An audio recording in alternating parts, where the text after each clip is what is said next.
Have you ever feel that you are sprinting on a treadmill but not getting anywhere on your business? I felt this way, and this is very common, right? You work, and work, you're always busy, but it's getting very hard to scale your business. This is something that the theory of constraints can help explain it. The theory of constraints is like a secret sauce for productivity. It's like identifying one critical bottleneck in your process, in your operations, that's holding everything back. Once you find it, once you identify that one bottleneck, and of course focus all your energy to fix it, then boom, everything else starts to flow more naturally and start scaling. So imagine you are running a pizza shop. You have the best ingredients, you have the best dough, the freshest tomatoes, you have the best location, but you can only bake one pizza at a time. So you have a small oven, and that only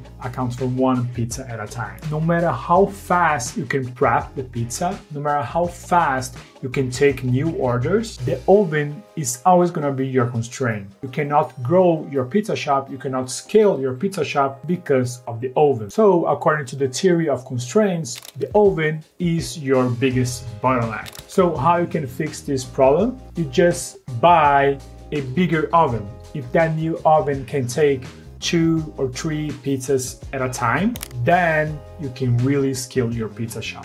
And why am I telling you this?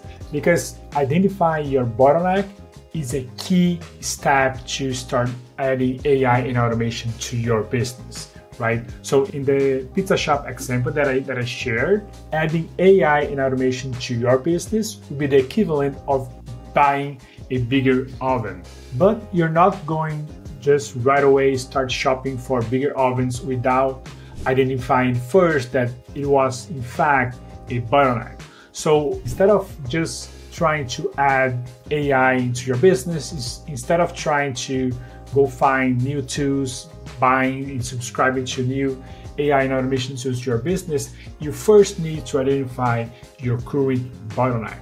And how can you use the theory of constraints on your business? So there are 5 steps to do that. The first one is to identify the constraint, just like we did with this exercise in the pizza shop. The next step is to exploit the constraint. So make sure that you are using the constraint at its best capacity to make sure that you can get the most out of it without making any type of investment.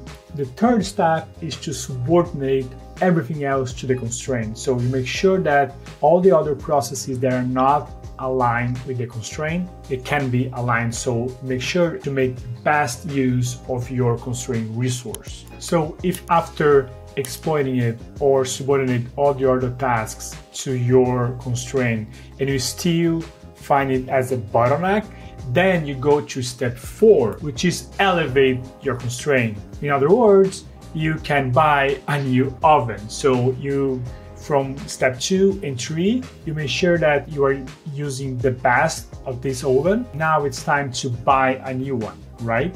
Because that's the only way that you have to make sure that you can eliminate the constraint. And the 5th and last step is to prevent it to become a new constraint in the future, right? Make sure that you are making the best use of that new resource that you just acquired. The theory of constraints can be extremely helpful to you. So make sure that you are identifying your bottlenecks. Make sure that you understand all your processes, all your operations, so you can identify those bottlenecks. And then once you do that, you can fix them. Don't make a small oven prevent you from scaling your business, right?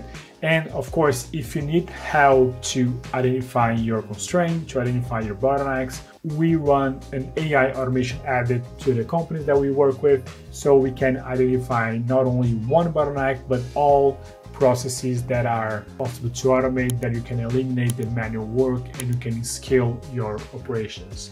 If you want to hear more about the audit, just click on the link down below so we can get on a call and we can show you what's the output of that audit for your business. Thank you.